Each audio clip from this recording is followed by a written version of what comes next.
자, 우리 앞서 2차 시에 무릎 굽혀 앞뒤 구르기 영상 잘 봤나요? 자, 학교에 왔을 때 모두 완벽하게 앞 구르기, 뒷 구르기를 해낼 수 있을 거라 믿습니다. 자, 자신감을 가지고 또 부족한 친구들은 집에서도 충분히 연습할 수 있으니 노력하기 바랍니다. 자, 우리 다음 주부터 체력을 증진하기 위해 줄넘기를 배우고 또 줄넘기를 활용한 체력 증진 프로그램에 대해서 같이 배워볼 겁니다.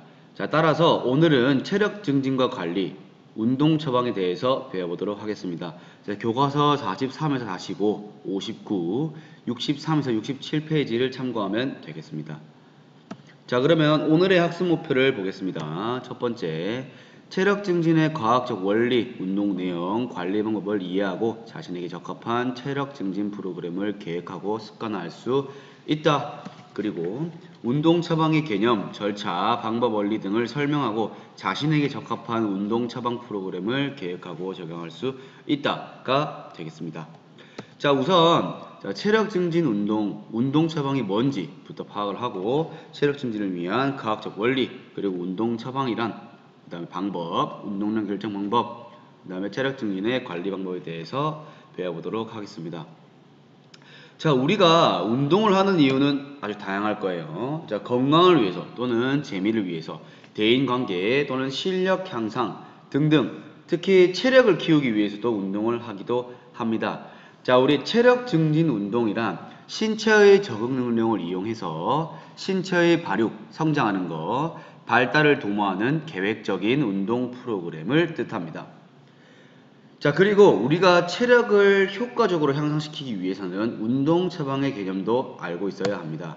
자, 운동 처방이란, 자, 빠르게 한번 읽어볼까요? 자, 체력 향상과 건강의 유지 및 증진을 목적으로 개인의 체력 수준, 건강 상태, 연령 등을 고려해서 운동 방법을 제시하는 것으로 과학적인 방법, 어떤 객관적인 방법을 통해서 진단과 검사를 받아서 최대 운동 능력을 측정하고 알맞은, 개개인별로 알맞은 운동 방법을 처방받는 과정입니다.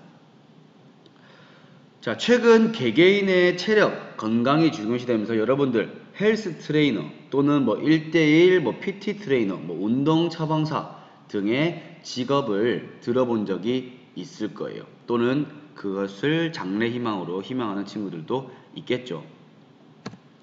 자, 우리 이렇게 전문적인 내용을 배운 전문가들이 진단을 하고 운동 처방을 실시해서 개개인별로 맞춤 운동을 제시하는 것이 중요한데 여러분들 스스로 또한 운동 처방을 할 수 있습니다.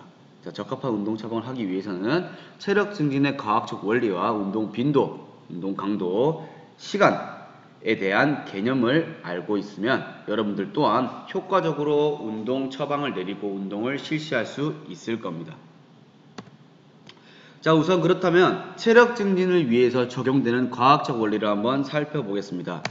자, 첫 번째로 과부하의 원리는 자신의 체력 수준보다 약간 높은 강도의 운동을 일정 기간 이상 지속한다.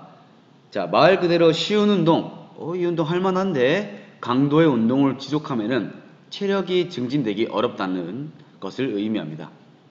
자, 다음은 점진성의 원리, 시간의 흐름에 따라서 운동량들을 조금씩 높여간다. 자, 우리 사람, 인체는 우리 적응의 동물이라고 하죠. 자, 따라서 동일한 강도의 운동을 지속하게 되면은 몸이 적응을 하게 돼서 운동 효과가 마찬가지로 크지 않게 됩니다. 자, 세 번째로 전면성의 원리. 자, 특정 부위에 치우치지 않고 전신을 골고루 발달시킨다. 자, 여름이라고 막 남자들 막 팔 운동만 하고 이렇게 하면 안 되겠죠. 자, 다음으로는 특수성의 원리. 각 종목의 목적에 맞는 운동 방법을 선택한다. 즉, 힘을 키우기 위해서는 역도 훈련 등의 어떤 웨이트 트레이닝 또는 심폐지구력을 위해서는 유산소 운동을 해야 한다는 의미가 되겠습니다. 자, 다음은 계속성의 원리, 중단 없이 지속적으로 운동을 해야 한다라는 의미고, 개별성의 원리란 개개인의 성별, 연령, 체력 수준, 영양 상태 등이 다 다르기 때문에 감안을 해서 운동 방법을 선택해야 한다는 것을 의미합니다.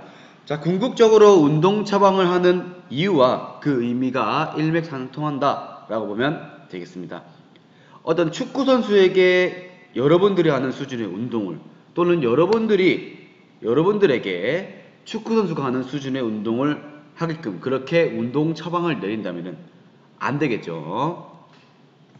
자, 다음은 우리 운동 처방을 위해서는 4가지 요소를 이해하고 있어야 합니다. 운동 형태, 빈도, 강도, 시간. 총 이렇게 4가지인데 운동 형태 첫 번째로. 자, 운동 형태는 목적에 적합한 운동의 종류나 유형을 선택한다 라는 말입니다. 자, 아까 원리에서도 봤듯이 심폐지구력을 위해서는 달리기, 수영 등 유산소 운동을, 자, 근력 근지구력을 위해서는 웨이트 트레이닝을, 자, 유연성을 위해서는 스트레칭, 체조 등을 실시해야 한다는 의미입니다. 자, 운동 빈도. 말 그대로 얼마나 자주 운동을 하는가, 일주일에 몇 번 운동을 하는가 입니다. 자, 자신의 체력 수준에 맞춰서 빈도를 조절하면 되겠습니다. 자, 다음으로는 운동 강도. 강하게 세게 운동을 실시하는 정도. 말 그대로 얼마나 빡세게 실시를 하는가 입니다. 자, 자신의 적절한 운동 강도는 심폐지구력 운동의 경우 최대 심박수의 60에서 80%, 자, 근력 근지구력은 자기가 들 수 있는 한 번 최대 근력의 80% 또는 40% 정도입니다. 근지구력 경우에는. 자, 유연성 운동 같은 경우에는, 자, 관절과 근육에 약간 통증이 느껴지는 정도입니다. 자, 우리 여기서 최대 심박수는 여러분들 대략적으로 220 마이너스 여러분들 나이, 여러분들이 14살이니까 206 정도가 여러분들의 최대 심박수가 되겠습니다. 자, 마지막으로 시간이란 말 그대로 몇 분, 몇 시간이나 할 건지를 의미합니다. 자, 그래서 적절한 운동 시간은, 자, 심폐지구력 운동 같은 경우에는 30분 이상, 자, 근력 근지구력은 요렇게, 그 다음에 유연성 운동 동작은 부위별로 동작별로 15초 이상 실시해 주는 것이 바람직합니다.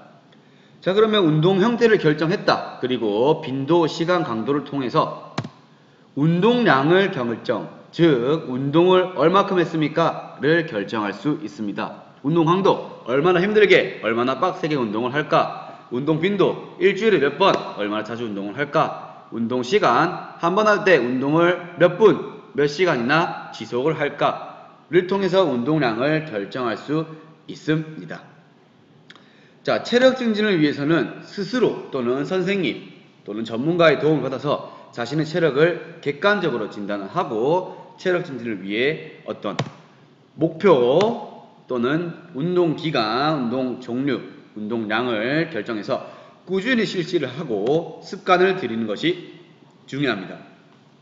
자, 체력이라는 것은 단번에 이렇게 급속도로 상승시킬 수 있는 것이 아니기 때문에, 자, 지속적이고 꾸준히 노력을 기울이는 것이 가장 중요합니다. 자, 우리 이렇게 한 주간 고생을 했고, 우리 챕터 2 형성평가를 꼭 실시하기 바랍니다. 자, 우리 다음 주 9월 7일 온라인 학습 기간 및 9월 14일 등교 이후에는 줄넘기 수업을 진행할 겁니다. 물론 상황에 따라서 변동이 가능한데, 따라서 준비물은 편한 신발, 편한 추리닝 바지, 그리고 줄넘기를 준비하면 되겠습니다. 자, 줄넘기 같은 경우에는, 자, 별도 연습 시간을 많이 제공하지 않을 거예요. 자, 한 10가지 동작, 그리고 2단 뛰기 등 동작을 소개할 건데, 자, 수업을 듣고 또한 온라인 학습 동안 집에 있을 동안에도, 자, 꾸준히 집 앞 공터나 놀이터에서 줄넘기 연습을 하면 되겠습니다. 자, 별도로 연습 시간을 많이 제공할 수 없어요. 자, 꼭 줄넘기를 준비해주고, 자, 2학기 수업은, 자, 등교 기간에는 마찬가지로 우리 했던 구르기 운동, 우리 다리 벌려 앞뒤 구르기랑 무릎 펴 뒤구르기 아직 안 했죠. 그리고 사격, 줄넘기, 그리고 팝스 측정, 중간에 티볼 게임도 진행을 할 거고, 온라인 학습 동안에는, 자, 줄넘기, 사격, 줄넘기 이런 식으로 코로나19로 인해서 일정이 변경될 수도 있다는 점, 만약에 변경된다면 여러분들에게 다시 공지를 해 줄 겁니다. 자, 준비물 줄넘기 꼭 준비하길 바라고, 문의사항은 언제든지 선생님에게 연락하기 바랍니다. 수고하셨습니다.